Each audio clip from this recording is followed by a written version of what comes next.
Hi everyone, this is Chandra Chaudhary और आज मैं शुरू करने जा रही हूँ क्लास 10th बायोलॉजी। जो आपका टर्म 2 है वो स्टार्ट होता है आपका चैप्टर नंबर 8 से, that is how do organisms reproduce. और आज हम करेंगे इसका लेक्चर नंबर 1 और मैं कोशिश करूंगी कि इस चैप्टर को जल्दी से जल्दी निपटा दूं ताकि हम जल्दी से फिर क्वेश्चन आंसर डिस्कस करेंगे और जो एक्स्ट्रा क्वेश्चन आंसर है उसे भी मैं आपके लिए लेकर आऊंगी। तो चलिए स्टार्ट करते हैं आज की वीडियो बिना किसी देरी के। तो देखिए, जैसे कि चैप्टर का नेम है हाउ डू ऑर्गेनिजम्स रिप्रोड्यूस। ठीक है, ऑर्गेनिजम्स यहाँ पर है आपके लिविंग ऑर्गेनिज्म, भले वो प्लांट्स हो या फिर वो आपके एनिमल्स हो। और एट लास्ट में आपको ह्यूमंस के बारे में डिटेल में पढ़ना है इस चैप्टर के अंदर। रिप्रोड्यूस का मतलब क्या है, सबसे पहले हमें ये समझने की बहुत ज़रूरत है कि व्हाट इज़ रिप्रोडक्शन। रिप्रोडक्शन क्या है जो इस चैप्टर में हम पढ़ने वाले हैं। रिप्रोडक्शन, तो रिप्रोडक्शन की मैं अगर बात करूं तो ये एक बहुत ही इम्पॉर्टेंट कैरेक्टरिस्टिक्स होता है किसी भी लिविंग ऑर्गेनिजम्स का। ठीक है, अब ये रिप्रोडक्शन है क्या, तो रिप्रोडक्शन आपकी एक ऐसी प्रोसेस है जिसमें कोई भी स्पीसीज, ठीक है, कोई भी ऑर्गेनिज्म अपने ही जैसे यंग वंस को प्रोड्यूस करता है जो उसी की तरह दिखता है। तो इस प्रोसेस को हम कहते हैं रिप्रोडक्शन। जैसे आम का अगर पेड़ है, उसका जो सीड होता है, अगर उसको हम सोव करेंगे, बोएंगे, उसको पर्टिकुलर पानी देंगे तो वो बाद में बड़ा होके आम का ही पेड़ बनेगा। ऐसा नहीं होगा कि वो अमरूद का पेड़ बन जाएगा या एप्पल का पेड़ बन जाएगा, ऐसा नहीं होता। तो उसी तरह से ह्यूमंस के जो बेबी होते हैं वो ह्यूमंस की तरह ही दिखाई देते हैं। अगर मैं बफेलो की बात करूं तो उसके बेबी बड़े होके बफेलो की ही तरह दिखाई देते हैं। तो यहाँ पर सीधा सीधा मतलब यही हो गया कि जो एबिलिटी होती है ऑर्गेनिज्म की अपने ही जैसे, जो उनकी ही तरह दिखते हैं, अपने ही जैसे यंग वंस को प्रोड्यूस करने की जो एक एबिलिटी है उसे ही हम कहते हैं रिप्रोडक्शन। आई होप ये आप लोगों को क्लियर हो गया होगा। अब चलिए बात करते हैं भाई रिप्रोडक्शन की आवश्यकता क्यों है, क्यों ये नेसेसरी है, क्यों, क्या इसकी इम्पोर्टेंस है। तो देखिए भाई, अगर मैं आपको यहाँ पर एक चीज़ कहूँ कि अभी इसी वक्त से अगर रिप्रोडक्शन की जो प्रोसेस होती है लिविंग ऑर्गेनिज्म में, अगर वो स्टॉप हो जाए, कोई भी रिप्रोड्यूस ना करे, भले वो आपके बैक्टीरिया हो या मल्टी सेलुलर ऑर्गेनिज्म हो या फिर यूनिसेलुलर ऑर्गेनिज्म हो या प्लांट्स हो, तो देखिए क्या होगा, सबकी एक एज लिमिट है। ठीक है, तो इस टाइम पर जितने भी सारे लिविंग ऑर्गेनिज्म हो, आज से 10 साल बाद या फिर 100 साल बाद या 500 साल बाद सबकी डेथ होनी ही होनी है। जिसका भाई जो बॉर्न हुआ है उसकी डेथ तो होनी ज़रूरी ही है। ठीक है, मतलब निश्चित है ये बहुत। इसीलिए अगर रिप्रोडक्शन की प्रोसेस अभी इसी वक्त रुक जाएगी तो यहाँ पर लाइफ की जो एक कंटिन्यूटी है वो ख़त्म हो जाएगी। तो इसलिए इस अर्थ में लाइफ की कंटिन्यूटी बनाए रखने के लिए रिप्रोडक्शन जो एक बहुत इंपॉर्टेंट कैरेक्टरिस्टिक्स है, इसका होना बहुत ज़रूरी है। ठीक है, इसीलिए डेथ भी होती है, न्यू बॉर्न बेबीज भी होते हैं, इसीलिए जो लाइफ का जो बैलेंस है इस अर्थ में वो बना हुआ है। I hope it is clear to all of you. ठीक है, चलिए अब आगे बढ़ते हैं। अब बात करते हैं रिप्रोडक्शन की टाइप्स की। अगर रिप्रोडक्शन की टाइप्स की मैं बात करूं तो ये 2 टाइप का होता है। एक होता है आपका सेक्सुअल रिप्रोडक्शन, दूसरा होता है एसेक्सुअल रिप्रोडक्शन। तो आज के इस वीडियो लेक्चर में मैं आपको डिटेल में यहाँ पर कराने वाली हूँ एसेक्सुअल रिप्रोडक्शन के बारे में। ठीक है, तो आइए सबसे पहले समझते हैं कि एसेक्सुअल रिप्रोडक्शन क्या होता है और सेक्सुअल रिप्रोडक्शन क्या होता है। तो देखिए, दोनों में ही यंग वंस प्रोड्यूस होंगे। तो जो एसेक्सुअल रिप्रोडक्शन है ये बहुत ही ज़्यादा प्रिमिटिव है और जबकि सेक्सुअल रिप्रोडक्शन आपका एडवांस है। ठीक है, अगर प्रिमिटिव इन द सेंस अगर मैं बात करूँ, जब इस अर्थ पे लाइफ आई थी आपके, जब सेल भी नहीं हुआ करते थे, ठीक है, यूनिसेलुलर ऑर्गेनिज्म थे, तो वहाँ पर जब वो रिप्रोडक्शन करते थे, ठीक है, तो वहाँ पर गैमेट्स का फॉर्मेशन नहीं होता था, कोई भी सेक्सुअल जो रिप्रोडक्शन की जो एक प्रोसेस होती है वो बिल्कुल नहीं होती थी। तो वो सिंगल पेरेंट से ही वो क्या होते थे, 1 से 2 बन जाते थे, 2 से 4 बन जाते थे। तो ये आपका प्रिमिटिव है ये प्रोसेस, ठीक है। तो इसमें अगर मैं बात करूं तो यहाँ पर ओनली सिंगल पेरेंट इन्वॉल्व रहता है।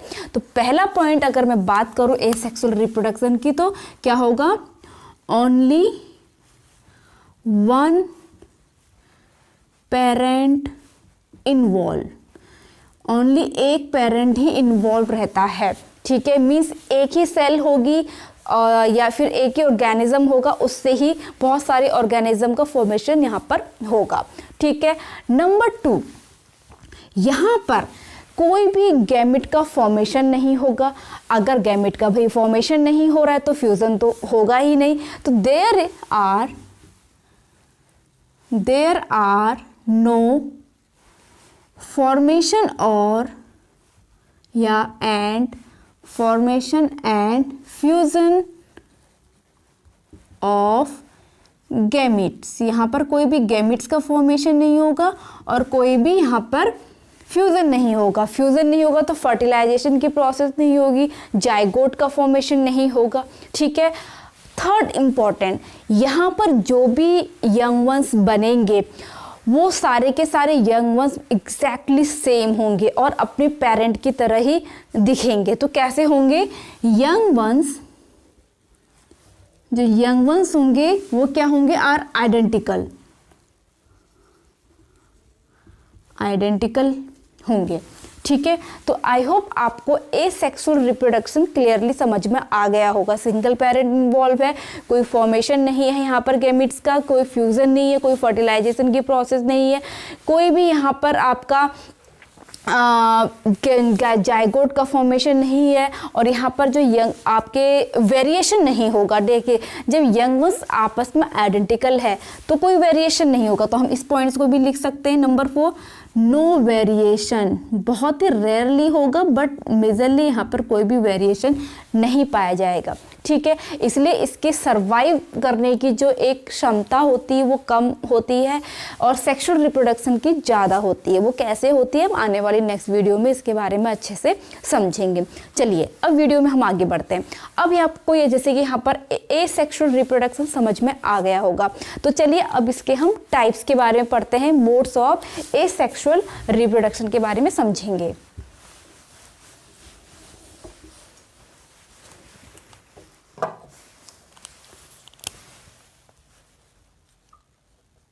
Asexual reproduction, clear, okay. तो यहाँ पर आप जो एसेक्सुअल रिप्रोडक्शन के जो टाइप्स हैं वो मेजरली 6 टाइप्स के होते हैं।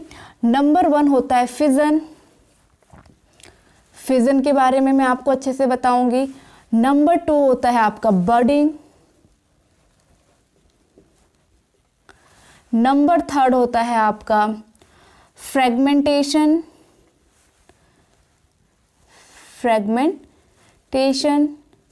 नंबर 4 है आपका रीजनरेशन,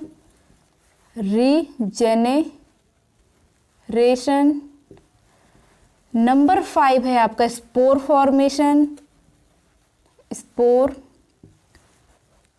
फॉर्मेशन, और नंबर 6 है आपका वेजिटेटिव प्रोपेगेशन,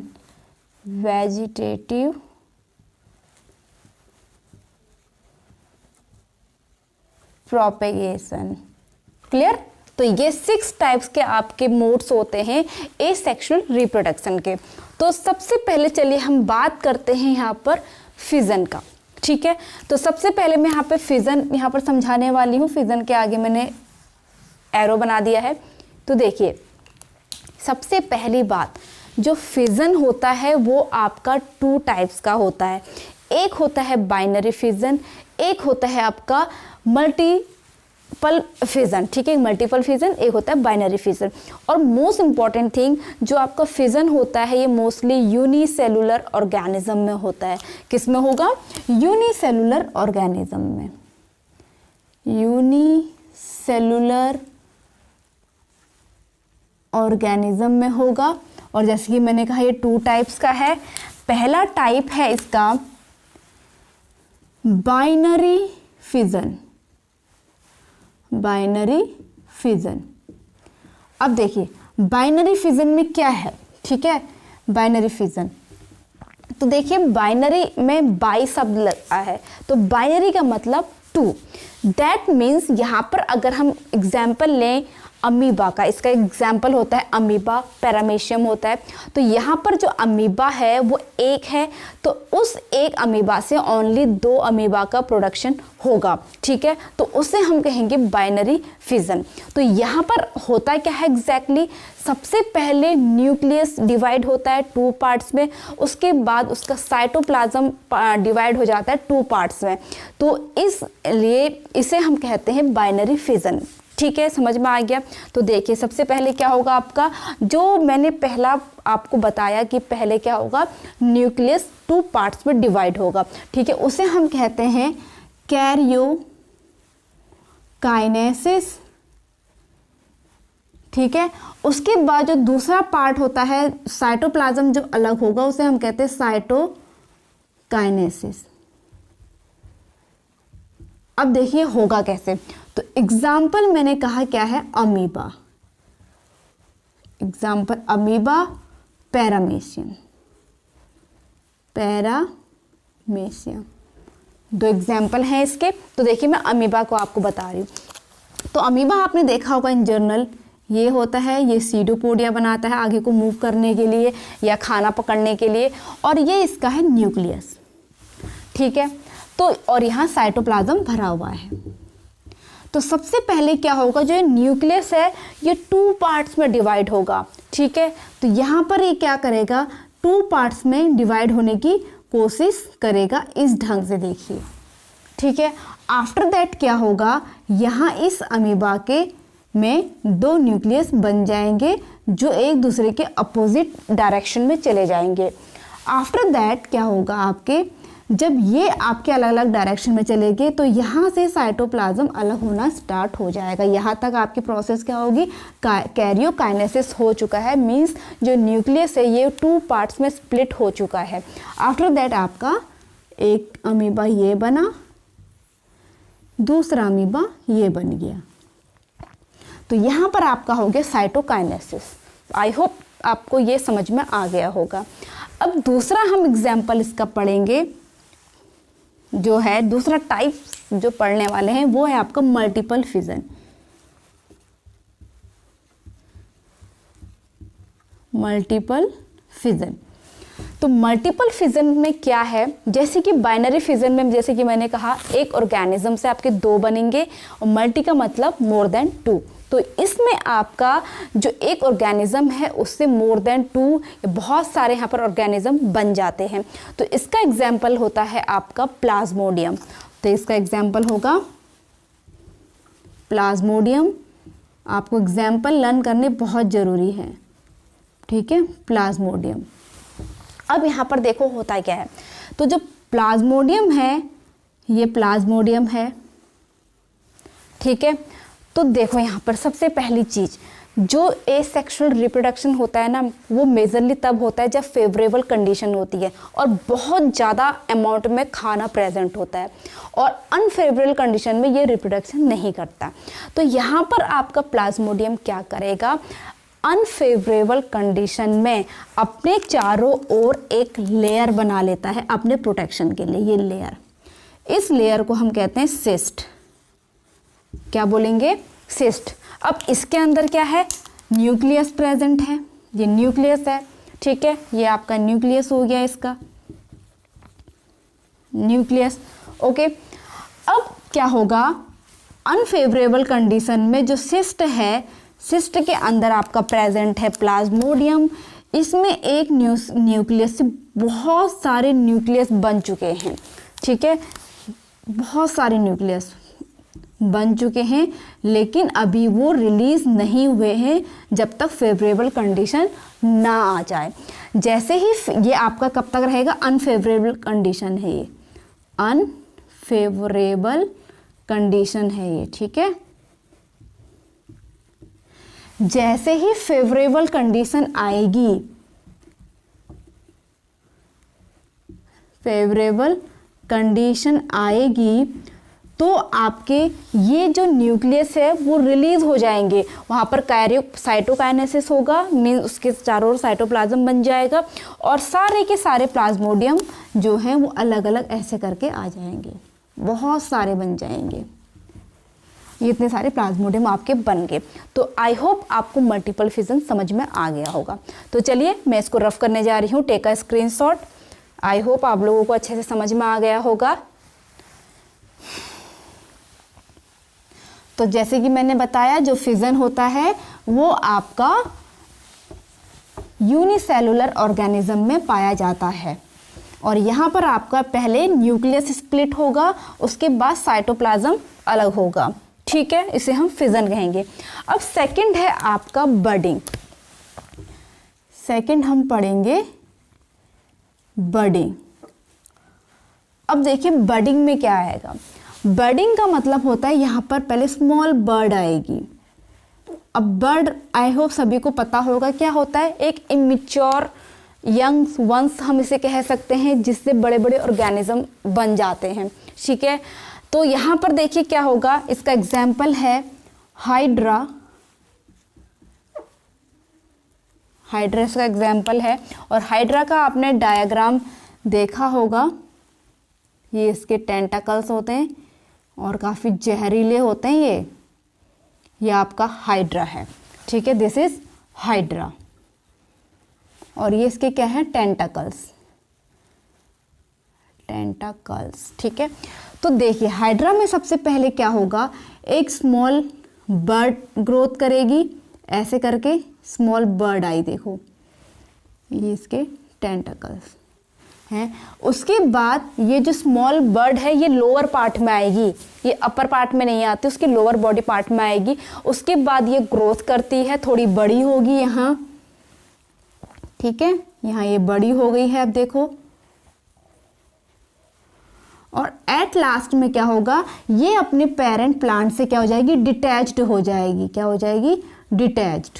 तो देखिए ये पेरेंट हाइड्रा था, ये पेरेंट हाइड्रा है और ये आपका प्लस जो डिटैच्ड वाला हाइड्रा है वो है, ये एक अलग इंडिविजुअल बन गया। तो इस प्रोसेस को हम कहते हैं बर्डिंग। बर्ड आएगी, ठीक है, स्मॉल बर्ड आएगी, वो फिर क्या होगी, वो ग्रोथ करेगा और जब वो एक मतलब मैच्योर हो जाता है तो अपने पेरेंट से डिटैच्ड हो जाता है और अलग इंडिविजुअल बना लेता है, तो इसे हम कहेंगे बर्डिंग। तो इसका एक हाइड्रा एग्जाम्पल है। दूसरा एग्जाम्पल की बात करूँ तो yeast is another example of budding, ठीक है, इतनी बात समझ में आई। ओके, इसके बाद नेक्स्ट हमें करना है फ्रेगमेंटेशन। फ्रेगमेंटेशन अब देखिए बहुत ही ईजी है। फ्रेगमेंटेशन में एक वर्ड आया है फ्रेगमेंट, फ्रेगमेंट वर्ड आया है, ठीक है, फ्रेगमेंट कभी नहीं भूलोगे अगर आप ट्रिक से पढ़ेंगे तो। फ्रेगमेंट का मतलब क्या होता है, पीसेस। क्या मतलब होता है, पीस, ठीक है, पीसेस जो होते हैं, टुकड़े टुकड़े जो होते हैं। तो इसका एग्जाम्पल है आपका स्पाइरोगायरा। एग्जाम्पल लर्न करना जैसे कि मैंने कहा बहुत ही जरूरी है। स्पाइरोगायरा, ठीक है। तो स्पाइरोगायरा देखिए आपका कुछ इस टाइप से होता है, ये एक स्पाइरोगायरा है, ठीक है। तो उसके बाद इसके मैंने कर दिए एक फ्रेगमेंट, ये कर दिया, एक फ्रेगमेंट ये कर दिया। तो देखिए एक फ्रेगमेंट यहाँ आया, एक फ्रेगमेंट ये हुआ, एक फ्रेगमेंट ये हुआ। तो ईच फ्रेगमेंट क्या है पता, एक न्यू इंडिविजुअल की तरह काम करेंगे। एक स्पाइरोगायरा था, ये सारे के सारे क्या हैं, न्यू इंडिविजुअल्स हैं, फिर ये ग्रोथ करेंगे, इंडिविजुअल्स हैं, ठीक है। आई होप आपको फ्रेगमेंटेशन भी समझ में आ गया होगा, बहुत ही इजी है। फ्रेगमेंट मतलब पीस हो जाना और ईच पीस एक अलग इंडिविजुअल्स बना लेता है, वो अलग ग्रोथ करेगा। तो इसका एग्जाम्पल है आपका स्पाइरोगायरा, ठीक है, समझ में आ गया। तो यह इसको मैं रफ करने जा रही हूँ, टेक स्क्रीनशॉट। इसके बाद हम पढ़ेंगे रीजेनरेशन। आई होप आप लोगों को समझ में आ रहा होगा, मैं बहुत ही ईजी तरीके से यहाँ पे पढ़ाने की कोशिश कर रही हूँ आप लोगों को। इसके बाद नेक्स्ट टॉपिक है रीजेनरेशन। रीजेनरेशन देखिए इसके भी नेम में मीन्स इसकी मीनिंग छुपी हुई है। रीजेनरेट मीन्स जो उसकी बॉडी है वो दोबारा रीजेनरेट कर लेती है, मीन्स रीजेनरेट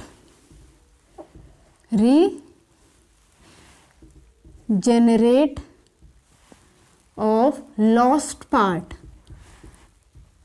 अगर किसी ऑर्गेनिज्म का कोई पार्ट लॉस्ट हो गया है तो उस पार्ट ने जो भी पार्ट उसके पास नहीं है वो उसको रीजनरेट कर लेता है। इतनी कमाल की इनके पास पावर होती है। देखिए, तो इसका जो एग्जाम्पल अगर मैं कहूँ तो बहुत ही कॉमन एग्जाम्पल है प्लेनेरिया।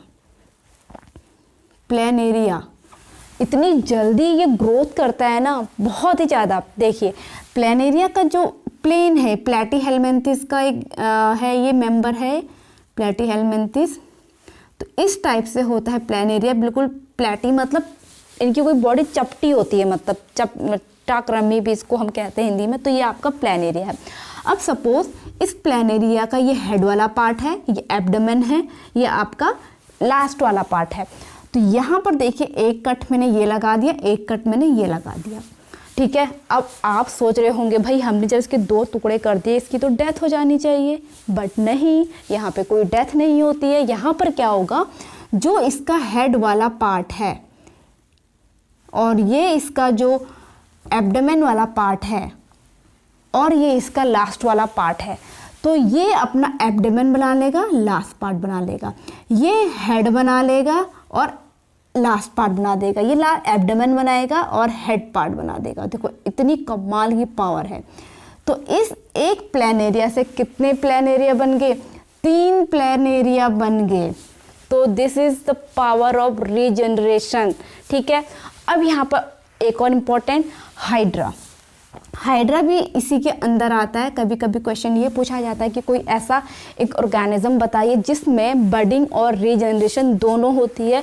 तो hydra is an example of regeneration as well as budding, ठीक है, क्लियर है। फिर उसके बाद है आपका स्पोर फॉर्मेशन। स्पोर फॉर्मेशन, अब देखिए स्पोर फॉर्मेशन में क्या होगा, स्पोर बनते हैं और ये फंगी में होता है। अगर एग्जाम्पल की बात करूं, राइजोपस, ठीक है। और देखिए होगा क्या कि राइजोपस एग्जाम्पल जो मैंने बताया इस टाइप से है,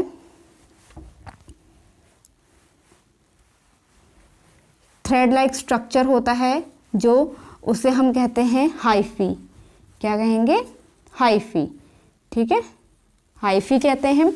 और उसके एंड पर ये बना देता है स्पोरेंजियम, स्पोरेंजियम बना देता है। और इस स्पोरेंजियम के अंदर होते हैं स्पोर।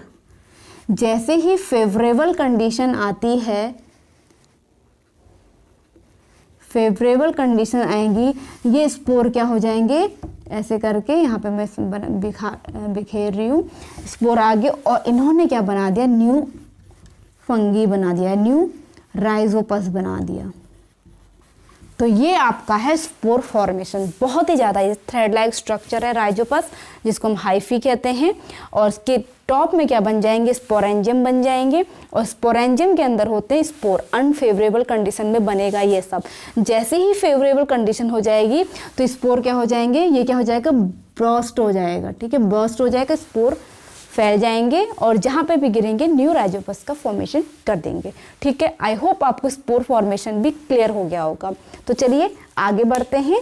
अब आज की वीडियो का लास्ट टॉपिक है हमारा वेजिटेटिव प्रोपेगेशन। तो सबसे पहले हमें वेजिटेटिव पार्ट्स को समझना बहुत ज़्यादा ज़रूरी है। तो देखिए यहाँ पर कोई हम सेक्सुअल रिप्रोडक्शन की तो बात कर नहीं रहे, और जो फ्लावर होता है वो रिप्रोडक्टिव पार्ट होता है किसी भी फ्लावर, मतलब जो फ्लावरिंग प्लांट्स होते हैं एंजियोस्पर्म उसमें, ठीक है।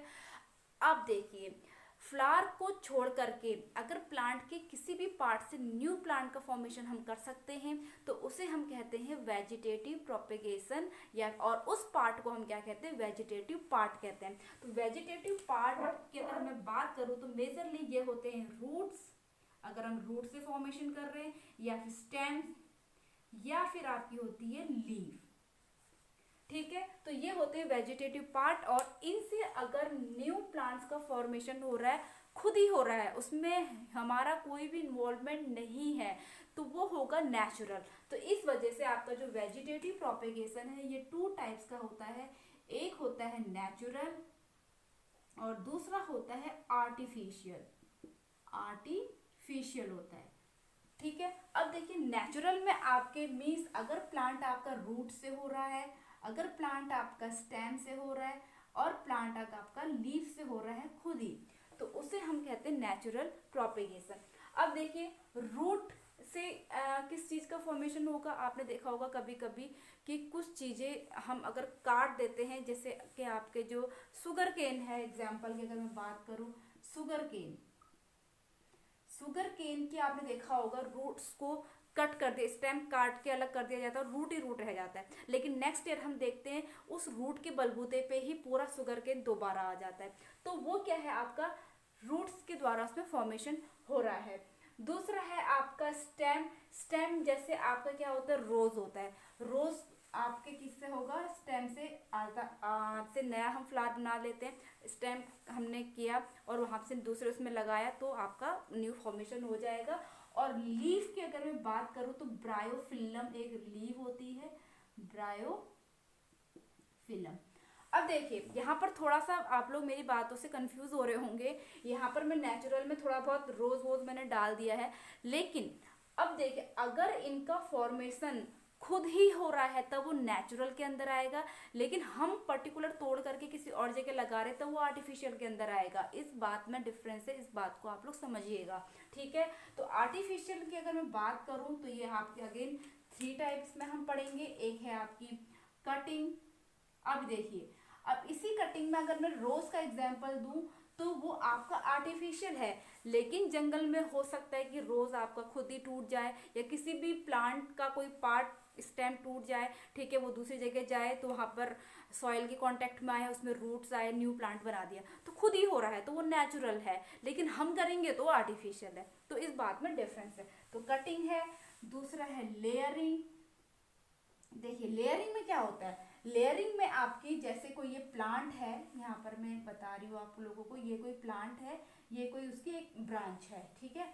तो यहाँ पर क्या होगा, इस प्लांट की ये जो ब्रांच आई है उसको हम हल्का सा मिट्टी में दबा देंगे, ये मिट्टी है, ठीक है। कुछ टाइम हम बाद देखेंगे यहाँ पर न्यू जड़ें आ जाती हैं, तो यहाँ पर इसको कट कर दिया जाता है और यहाँ पर जो नया प्लांट है वो आपका ग्रोथ करने लग जाता है इस तरीके से, ठीक है। तो इसे हम कहते हैं लेयरिंग, और इसका एग्जाम्पल है आपका लेमन, ठीक है। उसके बाद नेक्स्ट आता है आपका ग्राफ्टिंग।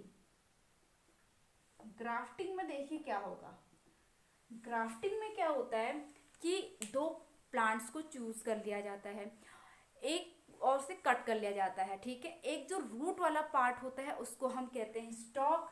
2 पार्ट होते हैं, इंपॉर्टेंट है ये, स्टॉक विथ रूट होते हैं, और दूसरा होता है सायन जो आपका विदाउट रूट होगा, विदाउट रूट, ठीक है। इतनी बात समझ में आई। अब यहाँ पे देखिए जो स्टॉक है, सपोज ये स्टॉक है, इसको हम पहले ऐसे कट करेंगे, ऐसे कट नहीं करते हैं, ठीक है, ये ऐसे कट है और ये रूट्स हैं। अब इसमें हम सायन वाला पार्ट लाए और यहाँ इसको ऐसे बांध दिया, ये सायन वाला पार्ट है और इसको हमने यूं बांध दिया, ठीक है। अब यहाँ पर क्या होगा, यहाँ से जो भी मिनरल्स ये एब्जॉर्ब कर रहा है जाइलम के थ्रू ऊपर जा रहा है और इसके जाइलम के साथ मिलकर के वो आपके जो भी मिनरल्स है, वाटर है, वो पहुंच जाते हैं सायन वाले पार्ट में, यानी कि स्टेम वाले पार्ट में, और वो नया प्लांट बना देता है। तो ये आपका हो गया आर्टिफिशियल प्रोपेगेशन, ठीक है। तो आई होप जो आज की वीडियो लेक्चर है मैंने बहुत जल्दी और इजीली आप लोगों को समझ में आ गया होगा, मैंने एक कोशिश यही करी है। अगर वीडियो अच्छा लगा हो तो please hit the like, leave the comment, subscribe to my channel and press the bell icon. मैं मिलूंगी अपनी नेक्स्ट वीडियो में, तब तक के लिए stay tune, stay healthy, stay connected, bye bye.